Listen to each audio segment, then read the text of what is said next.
good afternoon to folks.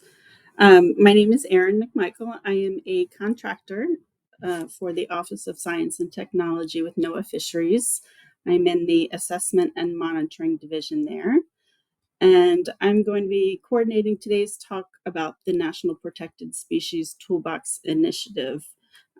My co-presenters today are Christin from the Northeast Fisheries Science Center, Paxton, Calhoun, Aimee, Fullerton, and Morgan Bond from the Northwest Fisheries Science Center, Mitchell Ryder, who is from CIMAS at the Southeast Fisheries Science Center, and Kathryn Doering, who's also in the Office of Science and Technology here at headquarters. Wanted to start off and give you just a little bit of background about the Protected Species Toolbox Initiative. It is basically NOAA Fisheries is the federal agency responsible for the conservation and recovery of protected species that are listed either under the Marine Mammal Protection Act or marine species that are listed on the Endangered Species Act. The conservation and recovery of these species requires population assessments to evaluate status and threats to protected species. And these assessments rely on certain data, including abundance and distribution information, life history or vital rates, threat impact assessments. And all of this goes into forming assessments that inform adaptive management decision making so that managers can implement the best possible solutions that promote the recovery of these species.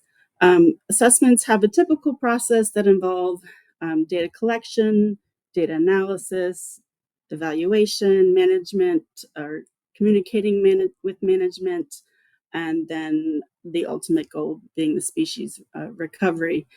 So this is a diagram of the typical assessment process. However, this assessment process really relies on a lot of factors. And one thing that we need to do throughout time with this assessment process is improve the NOAA fisheries assessment capacity and abilities. And how do we do this? Protected species scientists and managers often operate with limited resources. And given these limited resources, how do we continue to monitor and assess vulnerable species, populations, or management units? We need to continue to collect certain data that often contribute to long trend assessments, but we also need to increase our capacity to collect new data on missing life history information, threat impacts, and environmental conditions. At the same time, we also need to improve the analytical tools that we use for data analysis. We need to analyze more data at a faster pace. And how can we look at data in novel and innovative ways that lead to a more comprehensive understanding of protected species populations? We also then need to better communicate assessment findings to management more efficiently so that managers can implement conservation and recover actions in a timely manner. And,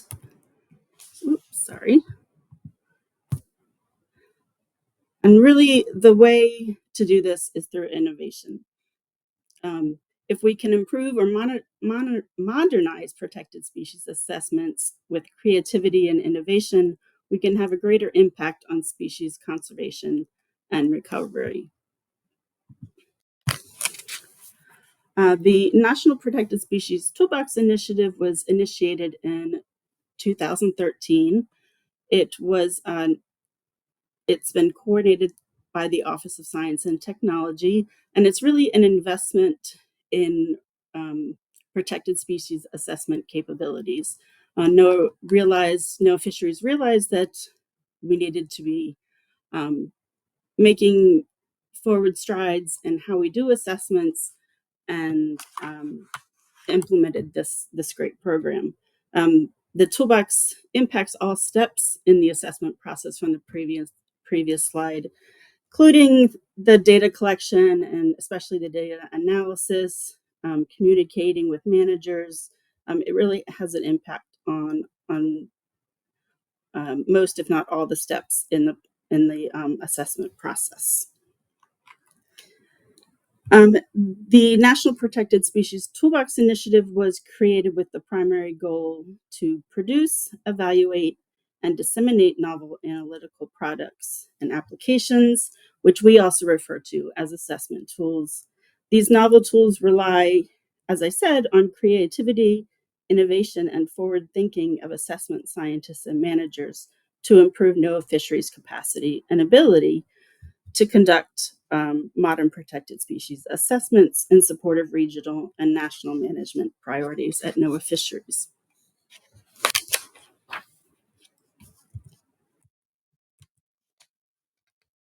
NOAA Fisheries has, or the Toolbox Initiative has evolved over the years. Typically, a project lasts from 1 to 2 years.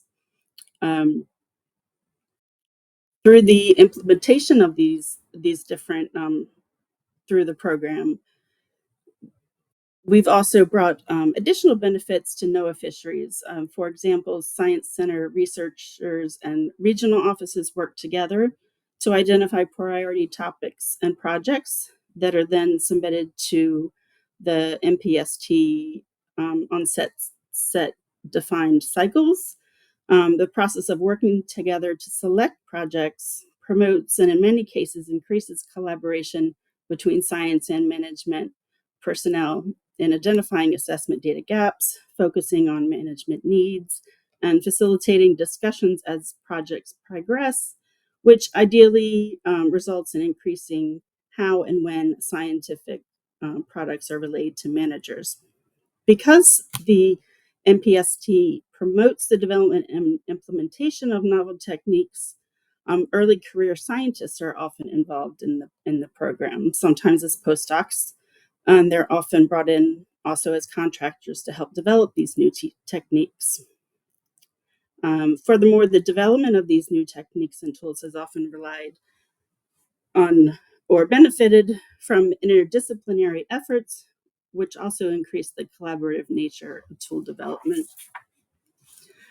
NPST guidelines strongly encourage that project principal investigators upload the tools they have developed to the Fisheries Integrated Toolbox, or FIT. And we'll hear a little bit more about FIT later on from Kathryn and Doering. But tools within that Fisheries Integrated Toolbox include the protected species tools, and the toolbox allows for tool sharing, if you will. The rationale in housing openly accessible tools is that they can easily be shared across regions. Many centers have projects addressing protected species issues in one region that may also apply in another. And with little tweaking, they have the potential to be applied from one region to the next, or even one species to another. So in essence, why reinvent the wheel if you don't have to, especially when we're often working with limited resources. From its implementation in 2013, NPST has supported 39 projects across all 6 science centers. And as I said, usually those projects last from 1 to 2, and I think sometimes even 3 years. We support the communication portion of protected species assessments, and that we encourage presentations at either internal NOAA fisheries workshops, like the Protected Species Assessment Workshop, or external conferences. And we also strongly encourage peer-reviewed publication of project results. Thus far, the initiative has supported projects that have produced over 50 peer-reviewed publications, which I think is absolutely fantastic. It really shows the level of contribution to the larger protected species assessment realm, so to speak. Publications are listed in the Fisheries Integrated Toolbox, and Kathryn might mention that later on in her talk. At the bottom of the screen, I've put just a brief summary of some of the main topics that the projects have covered. Some projects cover more than one topic. Some only focus on one, but I wanted to share that those numbers with you.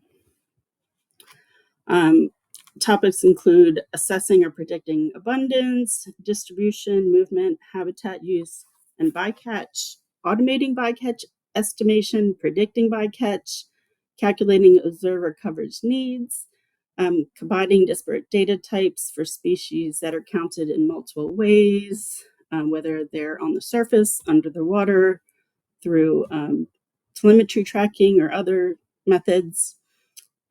We have had topics or projects that cover automating passive acoustic data assessments, use of machine learning, addressing stock assessment reporting needs, and automating stock assessment reports. And I think this past year, we also have a project that is developing genetic panels to better understand impacts from bycatch. So there's a lot of different topics and a different protected species assessments or projects going on that ultimately will contribute to our ability to increase our assessment capacity.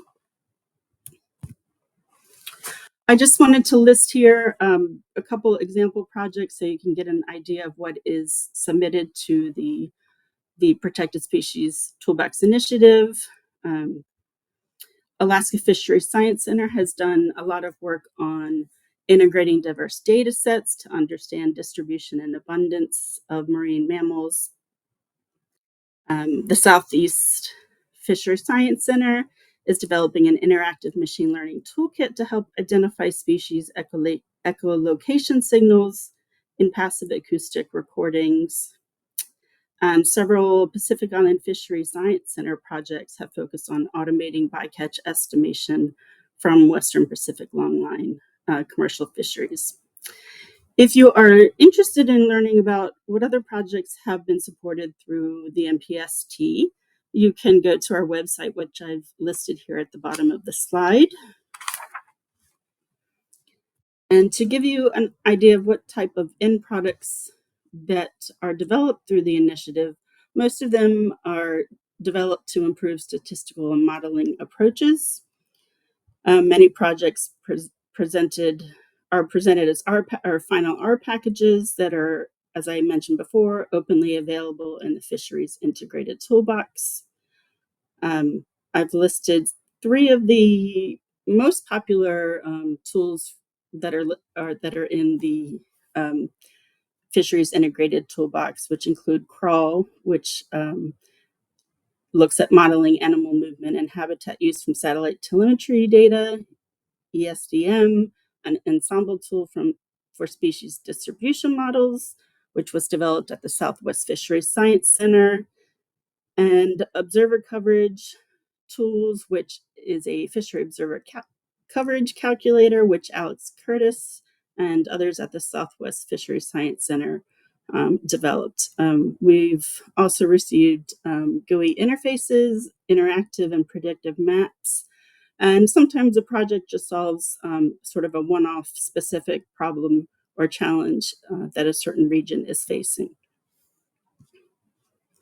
And again, I want to point out that a lot of these projects, when we get our packages, they may be applicable to different species across different regions. So it's having them in the Fisheries Integrated Toolbox is really an advantage because you can go and look and see what's there, and you don't have to reinvent the wheel again.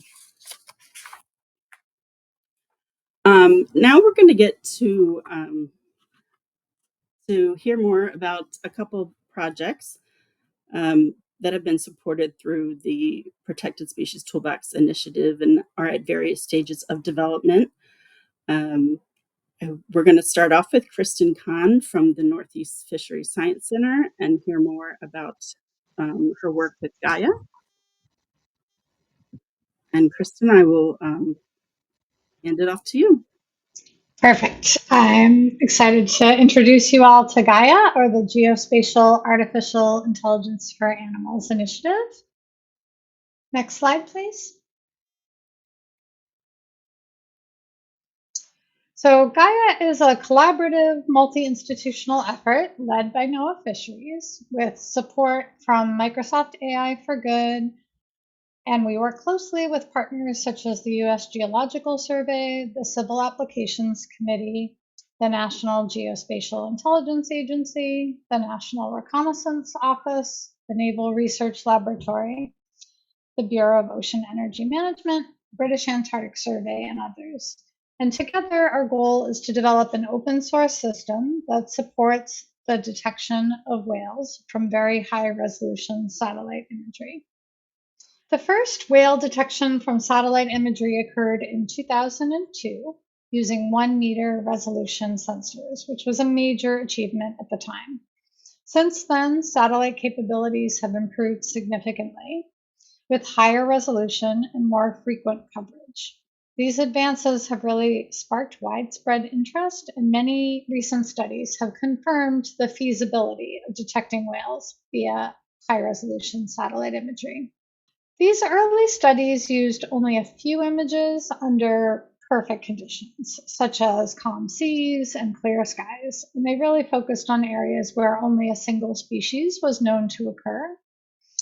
And while these studies made valuable contributions to prove the concept, they really weren't enough to evaluate how well this approach is going to work in more complex real-world settings. So to scale up satellite whale detection, we need to move beyond manual image review, which is too slow for operational monitoring. Thanks to improvements in sensor resolution, cloud computing, and artificial intelligence, automated approaches are now possible. However, we still need one critical ingredient in order to train effective models, and that's a reliable annotated training data set. So in 2021, we received a small but pivotal grant from the Protected Species Toolbox to launch a crowdsourced annotation effort using Maxar's GeoHive platform. We had hoped that this would speed up the review process, but most of the resulting annotations were false positives. Whitecaps and other ocean features were often mistaken for whales. Despite these setbacks, the experience was really valuable. That experience highlighted two key needs. First, we needed to improve image pre-processing to make whales more visible and reduce confusion with other ocean features. And second, we realized we really needed a cloud-based annotation tool that marine mammal experts could use easily, even if they were unfamiliar with remote sensing tools. And we have since addressed both of these challenges. We developed a custom pre-processing workflow for Maxar Level 1B imagery, including projection, orthorectification, radiometric corrections, pan sharpening, and histogram stretching. This process improves the visual clarity of the image and helps us to distinguish whales from rocks, whitecaps, and other common sources of confusion. And it now serves as a core step in our detection workflow and will be published soon. Gaia version 0.1 is our new cloud application that enables marine mammal experts to review and annotate very high resolution satellite imagery without needing remote sensing expertise. Each image is reviewed by 3 independent annotators with a final validation step to ensure quality. The platform displays pre-processed cloud-optimized geotips, supports brightness and contrast adjustments, and it stores all the data in a structured spatial light database. In this example, we even captured the Center for Coastal Studies survey plane in flight while they were looking for right whales. Our first case study will use imagery collected from 2021 through 2024 in Cape Cod Bay, where satellite data overlaps with aerial surveys conducted by the Center for Coastal Studies. This pairing of the data sets will allow us to assess detection performance and refine our methods using a well-studied region. Gaia's workflow begins with tasking satellite imagery over known whale hotspots. Imagery is then downloaded through the Earth Explorer API, processed using our custom code, converted into COGs, and analyzed for points of interest. These images are then served up for expert review.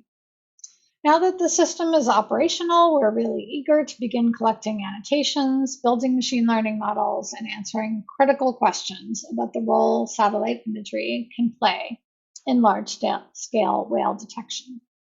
And thank you all for your engagement today, and I'm happy to take any questions. I know that was brief. Thank you. Now we are going to move on to the next NPST supported project that is focused on tools to enhance specific salmon assessments from the Northwest Fisheries Science Center. And Paxton Calhoun is going to be presenting on this. Paxton? Thank you, Erin. Hello, everyone. Thank you for being here today. My name is Paxton Calhoun, and I am a contractor working with Saltwater Inc. And I was brought on about a year ago to help manage this project of developing an electronic library to house Pacific salmon stressor response functions. Dr. Aimee Fullerton and Dr. Morgan Bond from the Northwest Fisheries Science Center initially got 3 years of funding from the NOAA National Protected Species Toolbox program to develop this library and brought me on to help manage it. And so the goal of this project is to amass existing published data that can be used in life cycle modeling and other exercises in a central and easily accessible location. And our vision is to host this library on the NOAA Fisheries Integrated Toolbox to act as a one-stop shop for life cycle modelers.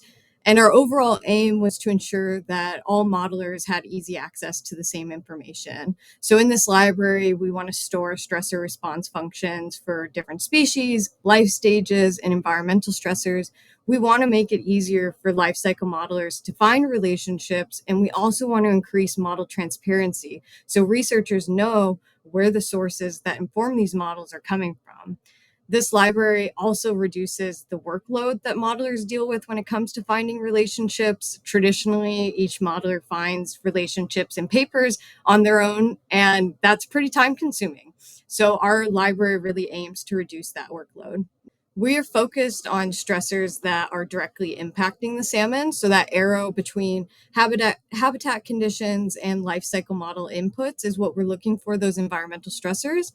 And an example of a stressor response curve on the y-axis, you would see something related to fish. And this could be survival, capacity, growth, just a biological response from the fish. And on the x-axis, you would have a stressor. And this can be abiotic or biotic. It can be positive or negative, anything that causes a biological response in the fish.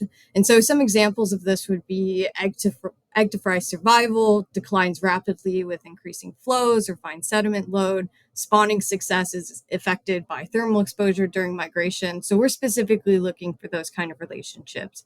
And I won't get too into this since I don't have time, but I wanted to highlight that this original project and dashboard was created by our Canadian partners. And as we got started on this project, we learned that others in Canada were already well underway on similar efforts. And a few of their researchers, specifically Matthew Bailey, developed a dashboard to house stressor response relationships. Unfortunately, they developed this in Drupal, and we learned fairly quickly that customized Drupal applications don't work well with NOAA Fisheries. So we did a hard pivot and brought on Masters of Data Science students from Seattle University. And we tasked these graduate students to redevelop and replicate Matthew's original Drupal dashboard into an R-Shiny application that we're more familiar with. So the students have finished their capstone project this June, and a demo version is live on one of their personal websites right now. We have a software developer that is continuing to make some edits over the next couple months, and we're hoping to get it on NOAA's website soon. And so this is the main view that you'd see when you click into the app. And so some of these we have improvements that we made with like dynamic search filters, which I'll talk about in a second.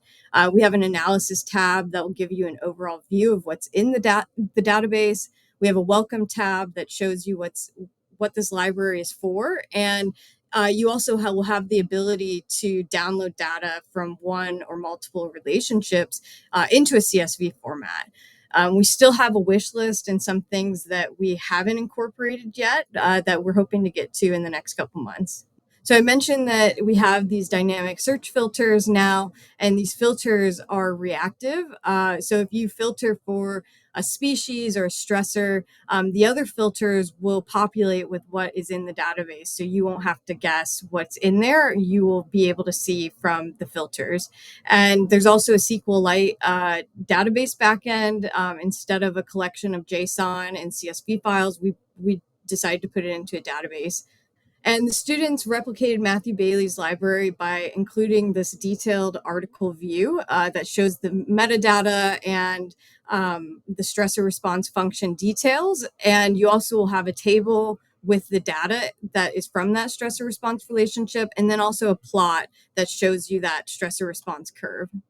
And they've also constructed a tab for uploading data to the repository. And this comes with some admin privileges to maintain consistency and keep the data clean.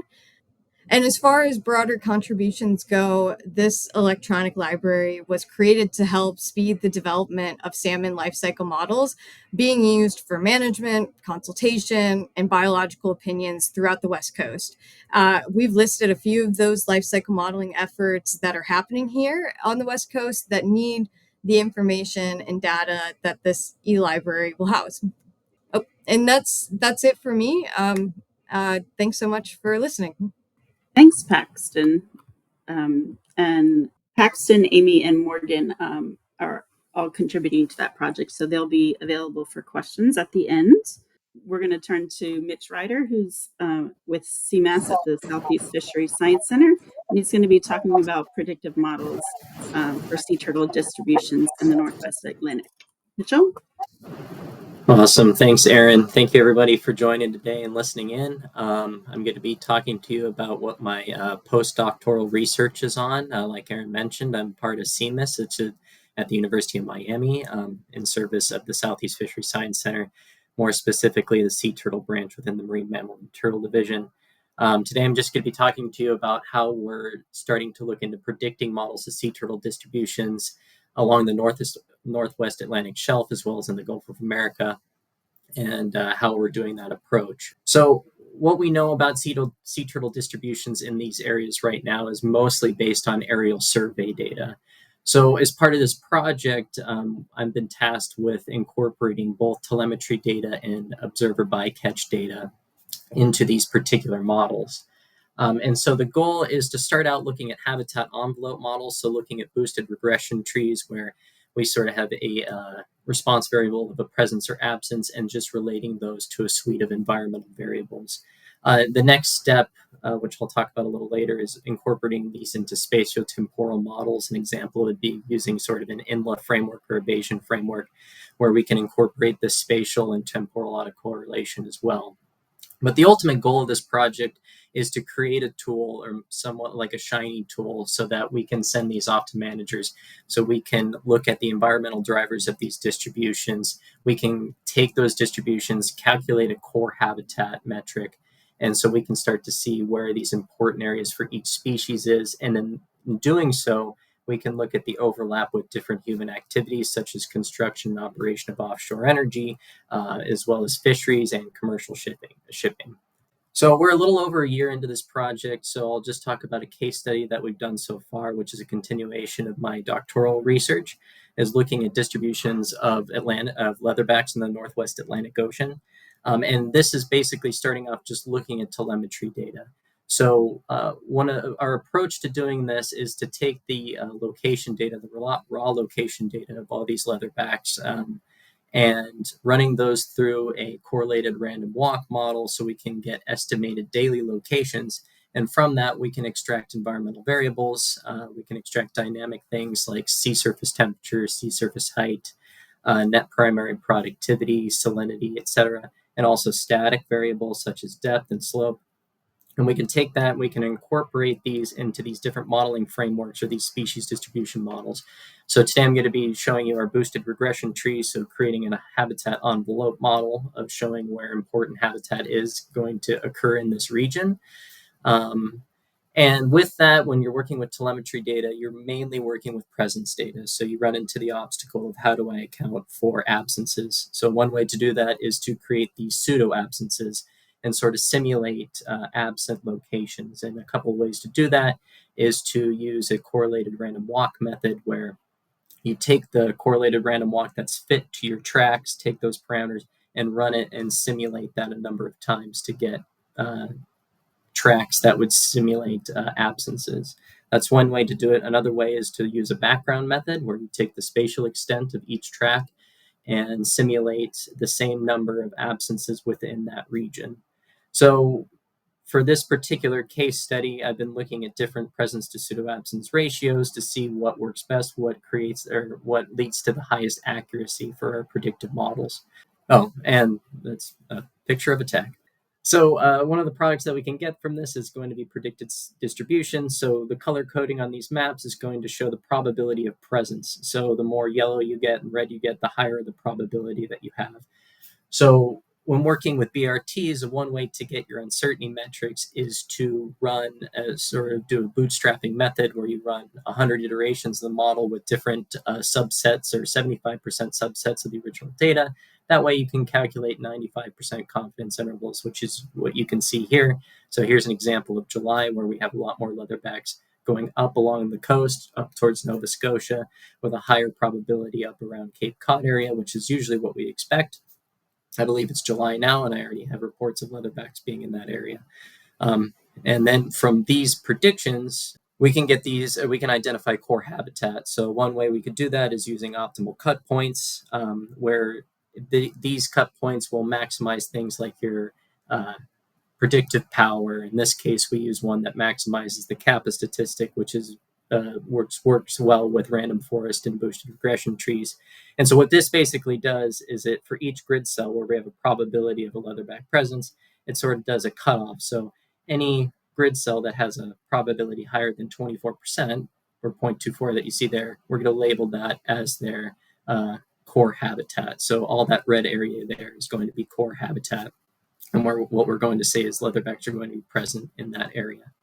From there, we can look at overlap with things. So for an example, for a paper that we have in review right now, we're looking at overlap with offshore wind energy areas. So I've sort of segmented these different leases into different regions, and have looked at how much of the core habitat has overlapped, and along with the 95% confidence interval projections as well. And we can look at each one of these regions, and we can see how far along or how much overlap there's going to be in each one of these areas. And so from that, our next steps is going to be looking at different modeling frameworks. Like I said, using spatial temporal models, using a Bayesian framework like an INLA. We're also going to look at different ways to pool the data. So like I said, we're going to be incorporating observer data along with the telemetry data. So whether we use a pooled data where we put it all together, then run it through a model, use ensemble models where we create multiple models for each type of data and then average those predictions, or we can do an integrated species distribution model where it's sort of a joint likelihood operation. And so what I showed today was for leatherbacks. We're going to be using telemetry and observer data from loggerheads, Kemp's, Ridleys, and Greens, and then applying that into an application for managers. And so that way we can understand where these turtles are, how they're overlapping with different human activities, and we can sort of look at how, ocean environmental change is going to impact their distributions going forward. And that's all. Thank you very much. Great. Thanks, Mitch. Well, last but not least, we are going to hear from Kathryn Doering with the Office of Science and Technology, and she's going to tell us a little bit about the Fisheries Integrated Toolbox and where you can find these protected species tools. Kathryn? Yeah, thanks, Erin. I'm just going to share a few slides with some information on the NOAA Fisheries Integrated Toolbox, or the FIT. I just put a link to the website that's the FIT website, which is also on the slide. You could also scan the QR code. So like Erin said in her intro, the NOAA Fisheries Integrated Toolbox shares some of we share a curated collection of publicly accessible software tools that NOAA fisheries scientists use and develop to support research and operational scientific work. And so a subset of the FIT are tools that have been funded by the National Protected Species Toolbox Initiative. So when you navigate to that link, there will actually be a page to click to the FIT homepage on the link. And so when you come to the FIT landing page, this is what it will look like. And I'm just going to briefly go over how to find the protected species tools there. So there's a toolbar to search for tools. You can type in keywords as you desire, or you can filter the tools by drawer. And so the drawer is kind of the basic subject area of the software. And so if you click on the drawer that says protected species, that'll pull up all of the software that relates to protected species. There's also, you can also filter tools by keyword. And so there's a lot more keywords than there are drawers. So that might help you find something a little bit more specific. I also just wanted to share briefly one other feature of the FIT, and that's that we have a FIT Our Universe. So on the FIT homepage, I can share this link in the chat as well, but there's a link to our FIT Our Universe page for all of the R packages that are included in FIT. And so if you've never seen Our Universe before, it offers a lot of information about the R packages. So it'll include things like the documentation, the vignettes, who authored all of the R packages. But I think the biggest feature of Our Universe is that you can install R packages as if they are on CRAN. And a lot of the tools being developed in NOAA Fisheries aren't on CRAN or aren't on CRAN yet. So that's a nice feature to have. They're all pre-compiled, including for Linux, which means that the install time will be a lot faster and you don't need a whole tool chain. So it's just a lot easier to install packages than from something like GitHub. And so you'll find on each of the pages on Our Universe for the R packages, something that looks like the command at the bottom of this slide. And so it just gives you how to install from Our Universe. And so this is an example for the obscov tools package, how you would install it in your R console from the Our Universe instead of having to install from GitHub. So that's all I have. But if you have any questions or comments, you can follow up via email, or if you want to ask a question at the end, that's also great. That's all I have. Turn it back to you, Erin. Thanks, Kathryn. This is our last slide, but I want to plug the 4th National Protected Species Assessment Workshop that is coming up in August and September this year, and it will be completely virtual.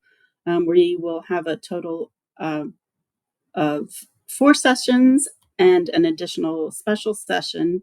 The special session will focus on the National Protected Species Toolbox Initiative, and it will be on August 14th from 2 to 4 p.m. Eastern Time. And we'll have about 8 or 9 presentations on different tools, including assessing sea turtle distribution and densities of marine mammals, improving bycatch estimation for bottlenose dolphins, density surface modeling for Pacific cetaceans, developing multi-species genetic panels, to support bycatch identification, population level impacts of longline fishery bycatch on sea turtles, and a lot more. And if you're interested in finding out more about that, you can email me, or you can check out the Protected Species Assessment Workshop website. Yes, I wanted to put a plug for that. We'll have other sessions as well that are listed on the PSOL4 website, and we will also be offering training sessions as well. And that is it. And now we can take time for questions. Awesome. Thank you all so much for speedrunning all this information. That was really great. This is Cassandra from NOAA Library speaking again. We have plenty of time to answer your questions. And with that, we have had one question come in from the general audience chat, so we can start with that one. Soren asked, does the Gaia project have any relation or similarity with space whale?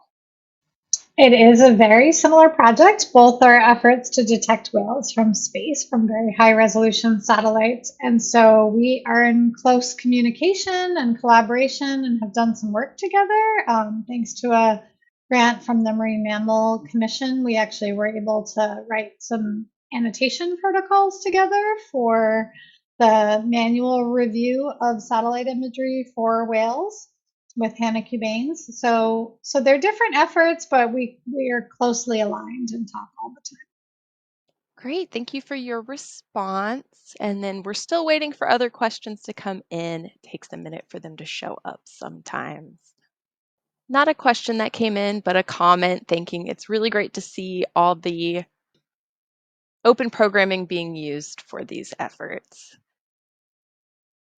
All right. Well, if nothing comes in here in the next 10 seconds or so, I think maybe we can wrap up today's seminar and give everyone a little bit of their time back. I know we're all busy, especially in the afternoons. Thank you, all of you, for sharing your work with us today and presenting. Oh, a question did just come in. Excellent. For Mitch, overlap is a great first stab at assessing risk from offshore wind on leatherbacks. Any plan to fold in density/abundance into your framework? Yeah, that's a great question. In terms of my postdoc and what we have lined up, we're mostly focusing on bycatch data and telemetry data, but we do have somebody else in our branch that's working on abundance estimates from aerial survey data. So I think we're going to be working a lot together to try to integrate those both. But I do think that's very important and a good point. So, yeah. Thank you for your response. And then just refreshing, making sure nothing came in. Nope, it looks like that was everything. Thank you, Erin, for coordinating today's presentation. And thank you, audience, for joining us. We hope to see you all at our next library seminar. Thank you for attending and enjoy the rest of your day.